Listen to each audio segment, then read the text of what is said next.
Winter is considered one of nature's best defenses and has benefited the nation of Russia and its predecessors numerous times.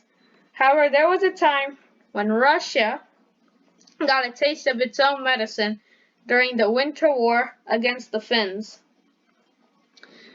What should have been an easy war became a huge failure and embarrassment to the Soviets. So let's go over the Winter War, or as I like to call it, a bois war. After World War I and the collapse of the Russian Empire, Finland became independent. It did not have a good relationship with the Soviet Union, the empire's successor. Meanwhile, in 1939, the Soviet Union and Germany signed a non-aggression pact where they promised not to attack each other and divide Poland into two. Stalin, premier of the Soviet Union, panicked that Nazi Germany might collaborate with the Finns and take over Leningrad, which was a major communist city.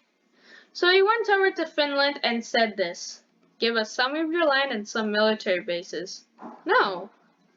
Okay, I'm going to invade you now. And so the Winter War began. The Soviet Army, the Red Army, was massive, with 1,000,000 soldiers, 6,541 tanks, and 3,880 planes fighting in the war. Meanwhile, the Finns only had 340,000 soldiers, 32 tanks, and 114 planes in the war. And so the Finnish army was puny compared to the Red Army. The Red Army began the invasion along the Karelian Isthmus. However, there were flaws. For one, the Soviet Army didn't know much about the terrain of Finland, and in 1937, Stalin killed most of his competent commanding officers because he feared they might throw him out of office and replace them with incompetent loyal henchmen. So good job, Stalin. Field Marshal Karl Gustav Emil Mannerheim led the Finns and constructed a series of forts and trenches called the Mannerheim Line, which stopped the Soviets for a while. Finnish soldiers were taught to ski at an early age, making them more mobile than the Red Army, and they wore white uniforms to blend in with the snowy background. The Finns put up crazy resistance to the Red Army and shocked the world. And they were easily able to kill Red Army soldiers and inflict heavy casualties on them because of the brown uniforms they wore, making them easily visible among the snow. The Finns knew they couldn't win an organized war against the Soviets and went full-on guerrilla on this one. They jammed logs into railroad tracks, hijacked and sabotaged tanks, and threw Molotov cocktails at Soviet soldiers, which were named after the Soviet foreign minister. The Red Army's strategy was basically strength in numbers, which didn't really work out too well. And morale was low in the Red Army. In the Battle of Rote Road, 17,500 Soviet soldiers were killed, compared to only 250 Finnish soldiers killed.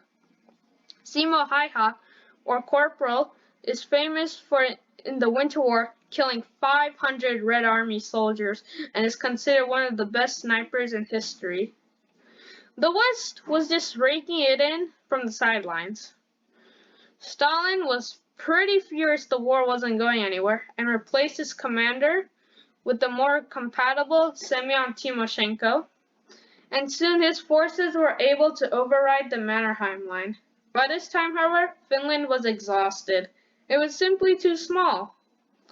Britain and France offered to help Finland by sending an expeditionary force of 135,000 men. The problem is that they would have to cross to Sweden, which was supplying iron ore to Germany. When Hitler learned about this plan, he said if the Allies sent the men through Sweden, he would invade, and so the operation was called off.